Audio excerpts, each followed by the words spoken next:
I'm going to tell you exactly what I did to go from zero experience to fully employed. When I was searching for my first design job, I tracked exactly how much time I was spending job searching, working on side projects, doing online courses, and working on my design portfolio, which ultimately led me to landing my very first UX design job. After that, I'll give you some advice so you can save some time and energy if you're trying to do something similar and learn independently. My name is Gian. I'm a self-taught product designer living in the Silicon Valley. I like to share everything I wish I knew before I found my very first design job. I share career tips and share advice to aspiring designers looking to level up their skills and land their first jobs. After you watch this video, let me know what you think in the comments and subscribe if you found it helpful. I value your time, so I'm gonna give you the summary first and then I'll dig into the specifics. If you're wondering why I have this data, I was really just tracking my productivity. Whenever I was working on a certain area or a certain project, I would just log the amount of time I was spending working on that thing actively. So I'm not counting any breaks I took during this time. The big question is, how long did it take? It took me about 600 hours to go from zero job experience in design to working a full-time UX design job. And that was over the course of 10 months. If you average out 600 hours over 10 months, that's approximately 2 hours a day.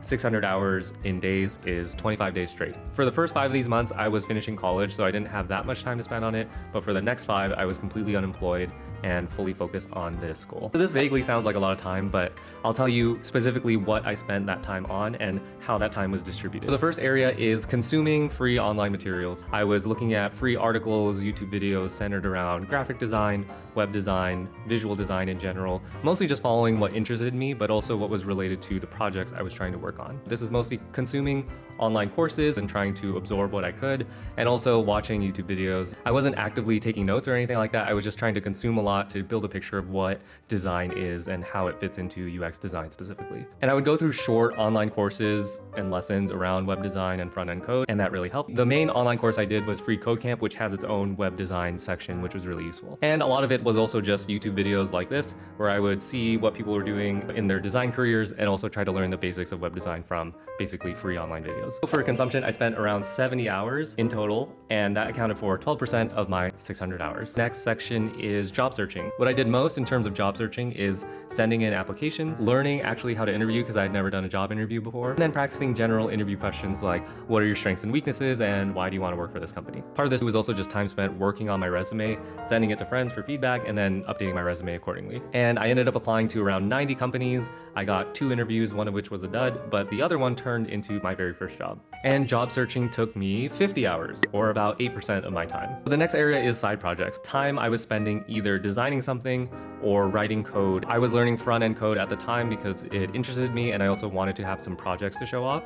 This accounted for a large chunk of my time spent self-learning. So in this time, I built around 8 or 9 simple web apps that did something interesting. At first, they were just static websites that were formatted nicely, but then eventually they turned into web apps that did some things like show you the weather or pulling a quote. I made sure to focus on the visual design, make sure that they look really good and feel good to use, because ultimately that was my goal, was to find a job in design. Writing code does give me some interesting context. It gave me a unique skill set that made me stand out to employers. So this was really important. It also helped me fill out my resume. So I could put on my resume, hey, I designed and developed these apps, and it made me really appealing to people that wanted to interview me. And part of the reason I was learning to code was because ultimately I wanted to fill up my resume with something real and something tangible that employers could see. And it's a lot more compelling to have something that someone with as opposed to something static like just straight up designs. So just for that storytelling, compelling aspect of trying to attract an employer, it was important for me to try and build something. How long did this take? 8 or 9 simple projects, ultimately 4 pretty solid ones.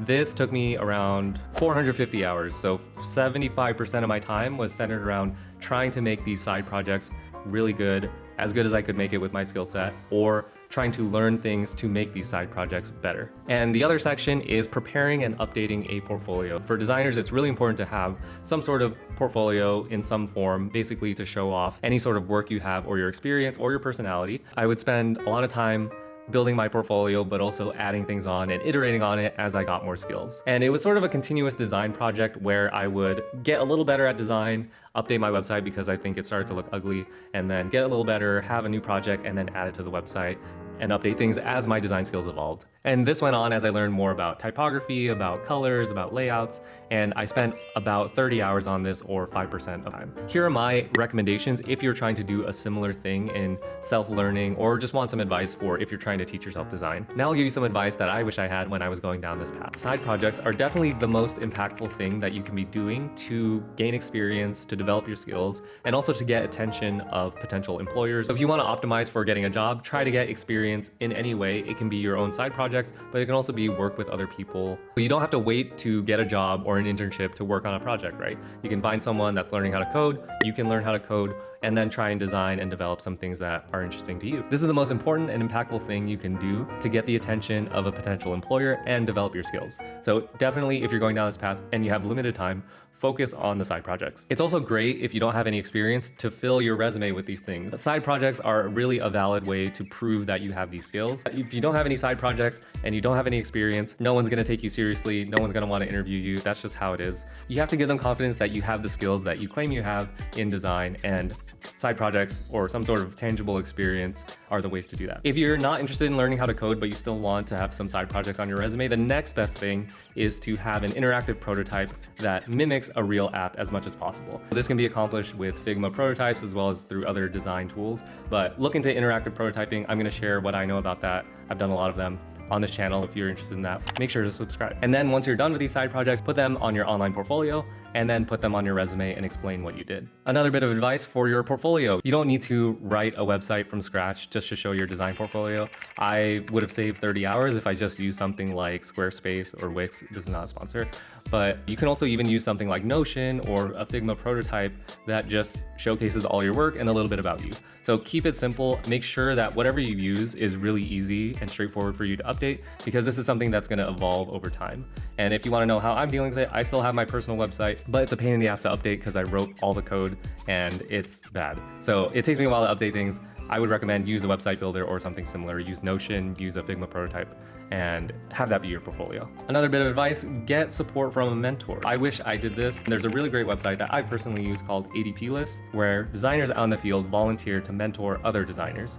So if you don't have a mentor, you can find one online. You can look at their profile, find someone that works for you, and then ask them for advice. But there's one catch here that I'll say: you should definitely try and learn a bit on your own and help yourself a bit before going to these people that are volunteering their time for help. You can't go to them and say, hey, how do I get a job, right? Try and figure it out a bit, come up with some thoughtful questions that you can go to them with, and then try and book a meeting with them. There's an abundance of UX and design related content on the internet, which is really great because there's a lot of things to learn, but at the same time, there's a lot of trash to sift through. Not all of it is great quality, sad to say. So I would recommend leaning towards design books as opposed to random articles on the internet. So those can be really good too. Books tend to be higher quality, so lean on those for building your base knowledge of design. I've personally consumed a ton of UX design and design related content, and I found the best ones that I wish I had, and you can check out what those are in this other YouTube video. So check that out. If this video was helpful, subscribe, and I'll see you in the other video.